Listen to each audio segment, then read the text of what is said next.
Hey there people, how you doing? So, it is finally time to take a look at the Galaxy S21 Ultra. And of course, before we get started, we have to unbox it. I mean, at this point, it's kind of a formality, but you know what, let's just get it out of the way.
So, that's it. That's all you get in the box. A cable, some paperwork, and of course, yes, we do get a SIM ejector tool, but see, the point is, we don't really get much in the box. The charger's gone, a 25-watt adapter is fine, Samsung even dropped their prices if I'm not wrong, but we also lose out on the earphones. It's the AKG tuned earphones, they were pretty good. So it's kind of a bummer that it's gone, but you know what, this is what we're dealing with. Apple dropped the charges. This was bound to happen. There was no way that Android companies wouldn't do the same. I mean, it's an effective cost-cutting measure, and you can also masquerade it behind the fact that yes, we are saving the environment. It does help with the environment, possibly, but you know, the consumer does not get the charger. That fact cannot be overlooked. But nonetheless, let's talk about this phone, because this is the most important part. You are paying your money for this, not really the charger, as it stands. But yeah, the design. Damn, I mean, on screen, like when looking at the promos and everything, the matte black, the phantom black of the S21 Ultra, it looked impressive. No question about it.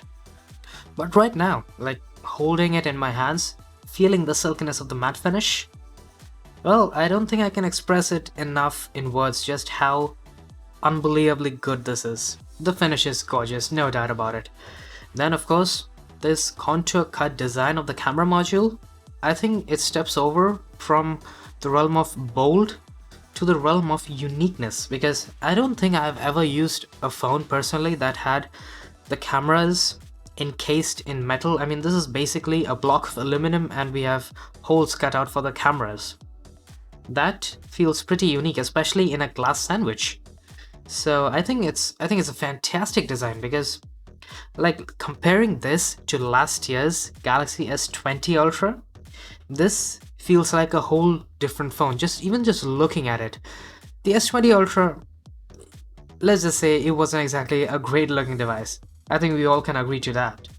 So yeah, design, it just feels fantastic. Also, speaking of which, the curves on the Galaxy S21 Ultra, they are very minimal, and you know, it's good that they're minimal, because that way you can just forgo all the problems that are related to curved displays, but also retain the premium feel that curved displays can provide.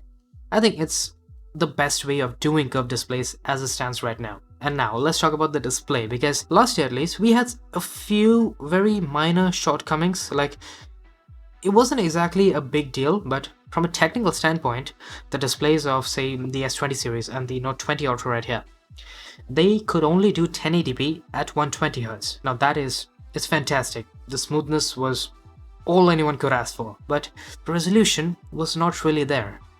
Other phones existed, like the OnePlus 8 Pro, they could do 1440p at 120Hz, which was amazing. And now we have that feature in the S21 Ultra as well. And well, it just feels good to have 1440p at 120Hz. Then of course everything else about the display of the S21 Ultra is basically similar to the Note 20 Ultra, because we have the same variable 120Hz between 10 and 120Hz. That's fantastic for efficiency. Then we have the bonkers 1500 nits of brightness, and I think that is the highest brightness in any smartphone, unless I'm mistaken. And then of course we have HDR 10 and 10 plus certification.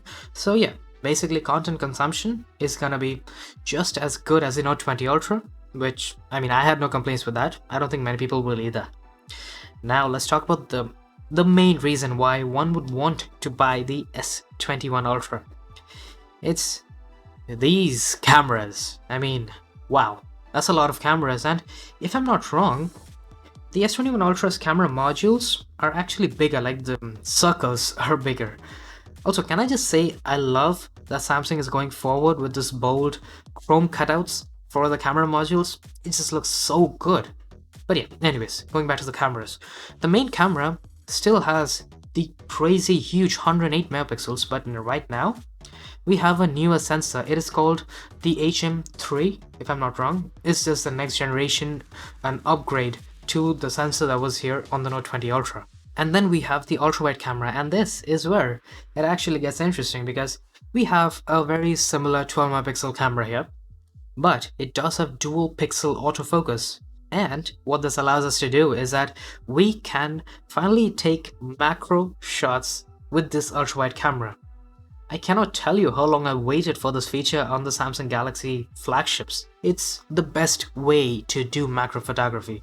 Using a 5 or 2 megapixel camera is just not good enough. The resolution is not there, the quality is usually horrible, so this is the best way to do it. And I'm just so glad that Samsung is finally on board with it. Obviously, we'll be talking a lot more in the camera comparisons that are about to come out, and as well the camera review most probably. So, moving on, we have a 3 times telephoto zoom camera. Now the reason we have a 3 times zoom alongside the 10 times periscope zoom camera here is because the gap between 1x and 10x is huge, and so you should have something in between, whether it's a 2 times, 3 times or a 5 times zoom, so that you can cover that gap with, you know, sustainably good digital zoom. And then 10x zoom, like 10x optical zoom. Damn, that is massive. I think it's only there in Huawei phones, like the Huawei P40 Pro Plus, I think that was the name. That phone also had this similar kind of setup with a 10x and I believe a 2x zoom, but nonetheless, this is gonna be quite interesting, especially when comparing it to all the other flagships that have come out last year and are gonna come out this year. Samsung also said that the selfie camera has slightly better skin tones. You know, we get this option between natural and bright skin tones, so it'll be interesting to see how that plays out as well. We do have a 14 megapixel sensor on the selfie camera here. That's huge, and it's gonna be pretty interesting to see how it compares to other devices like the Note 20 Ultra right here. So that's the device right here. Oh yeah, and we do have a 5000 milliamp hour battery, so battery life should be good. But you know, last year at least Samsung flagships had a very mixed battery life, with Exynos versions being pretty bad at it, Snapdragon versions being great.